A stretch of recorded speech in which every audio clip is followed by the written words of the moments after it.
Nightingale Hospital in East London when it's at full capacity. The converted XL Centre should be ready to receive its first patients by the end of this week, as Angus Crawford reports. Welcome back to XL Arena down in the Royal Docks in East London. Crowds still pouring into this 10,000. From a time of national celebration to one of national crisis, the XL has a new role and name. Now, NHS Nightingale. An army of civilian contractors, and the military too, transforming this vast space, cubicles marching towards the camera. This is my last week in the army, well it was, until I got the phone call. So I've built hospitals, planned hospitals around the world, been a commander in med in Afghanistan, I've got hospitals in Oman, in Iraq, the Balkans. So this is what I've prepared for, it's what I do.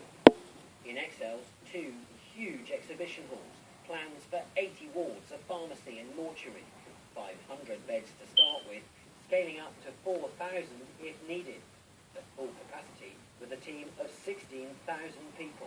It will only admit patients already on ventilators and should be operational by the end of this week. But there are still questions about whether they'll get enough ventilators and staff, and how they will cope with the hundreds, possibly thousands of patients who will come through the doors. Some of them will not survive, despite the treatment they receive here. Senior doctors aware of how stressful the job may become. Those staff would be quite used to the realities of dealing with this disease and these types of patients, including the sad fact that not everybody will survive. Is for those staff that might have stepped up to help.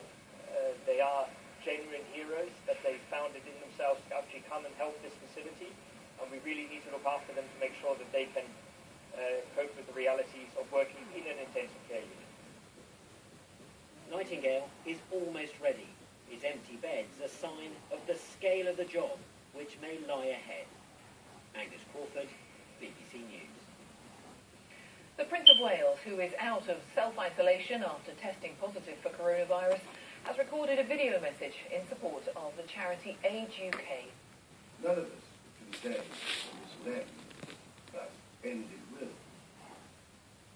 Until it does, let us try and live with hope and with faith in ourselves and each other, look forward to better times to come. President Trump has said people in the US are in the midst of a great national trial. Unlike any rate of new infections is slowing, although the number of deaths remains high. Among them are doctors. More than 60 have now died, with unions saying medics lack the necessary equipment to fight the outbreak. Mark Lowen reports. Perhaps never again in our lifetime will we see Rome like this. The virus is sucking the life out of this country. 3 weeks on, Italy's lockdown is set to be extended today, until the outbreak stops killing. They lowered the flags to half-mast across the country to pay tribute. From Florence to Rome, from Italy's south to Bergamo in the north, the town worst ravaged by coronavirus. It is a symbol of national mourning to mark a month that has torn through Italy's heart, the country with the highest number of deaths from the virus and the highest fatality rate. Italians need to feel there's an end to the daily loss of hundreds of lives, to the constant mourning.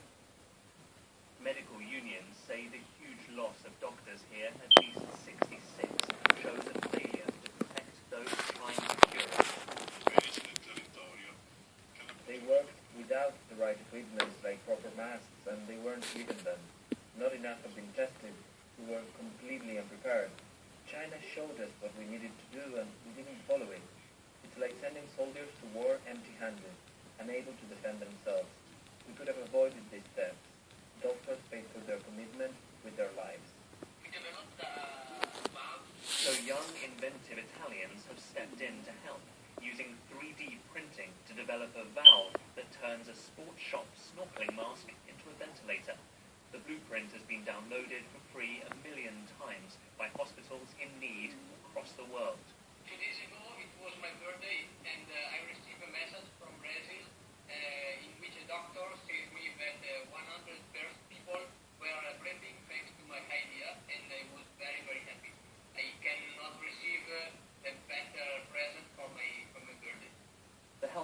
Belgium too is improvising. Milan Exhibition Centre converted into a new hospital with 200 badly needed intensive care beds. Italy is being forced to adapt to this virus, running after it, but still too far behind. Mark Lowen, BBC News, Rome. In Scotland, the First Minister Nicola Sturgeon has said she expects